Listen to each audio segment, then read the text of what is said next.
Assalamualaikum. My name is Aizat Firdaus and my Matric number is 261034.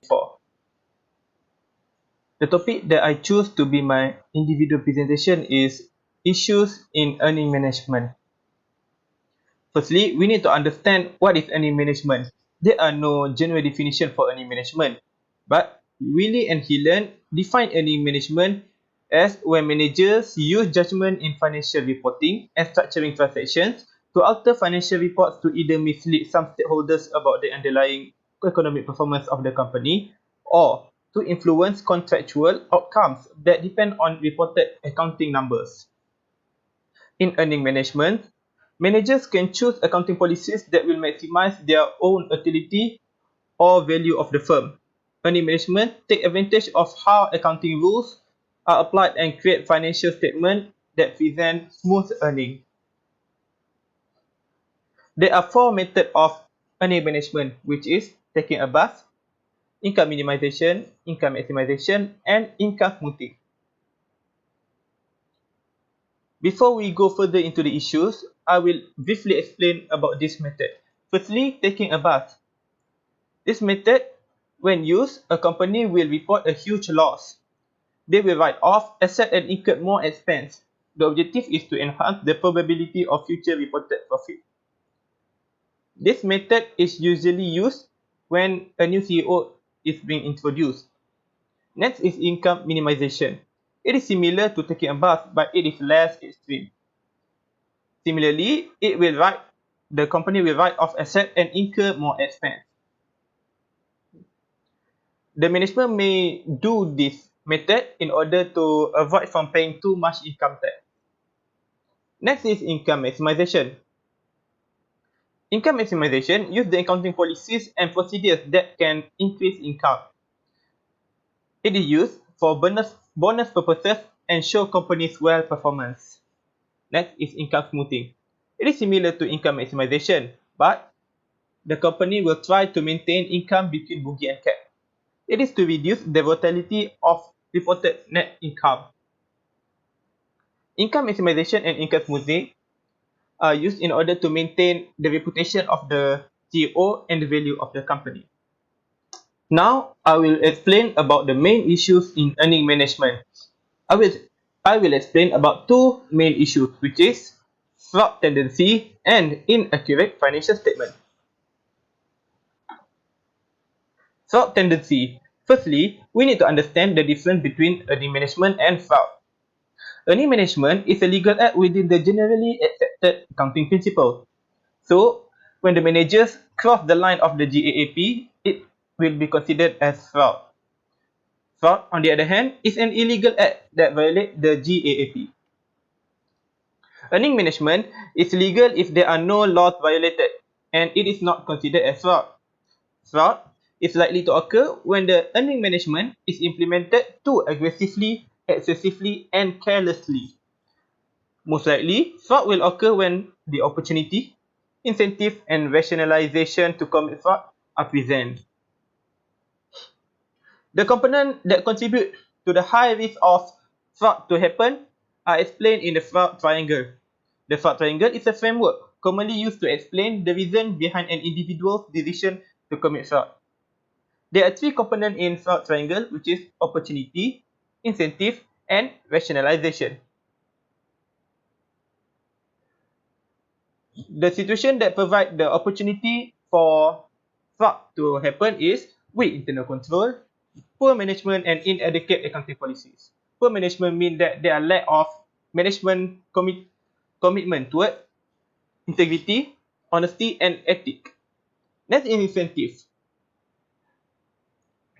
The component under incentive is bonus based on achievement, expectation from stakeholder, and personal interest.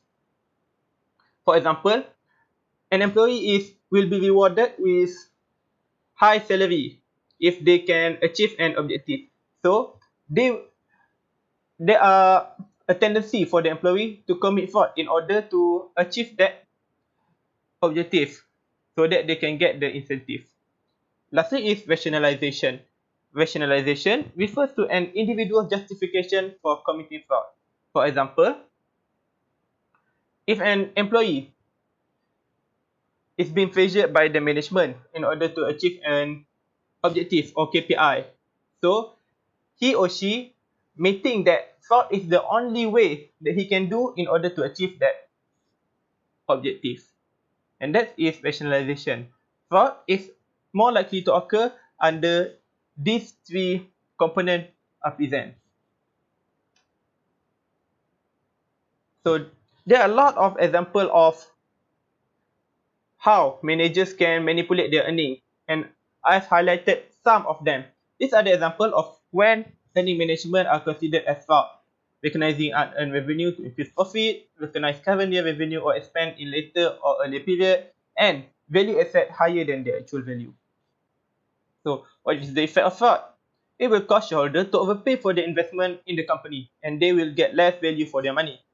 Bank may also lose their money as the firm that commit fraud are more likely to default. They have a high risk of default. And lastly, fraud will impair the decision making of stakeholders as the information presented are incorrect or false. One of the most popular fraud case in the world is the Enron scandal. Here is the brief summary of fraud committed by Enron management. Enron leadership, full regulators with straight holdings and off-the-book accounting practices. Enron used special purpose entities, SPE, to hide its mountain of debt and ghost assets from creditors and investors. They keep building assets and report unearned profit. However, the actual earnings are less than the reported one, and the loss were never disclosed. And the next issue on the list is inaccurate financial statement. Even if there are no fraud were committed, excessive and aggressive earning management may result in misleading financial statement. For example, if a manager manipulates their earning too much, even though it is still within the GAAP, the reported financial statement may not represent the company's true financial situation, and this will affect the decision making of the stakeholder negatively.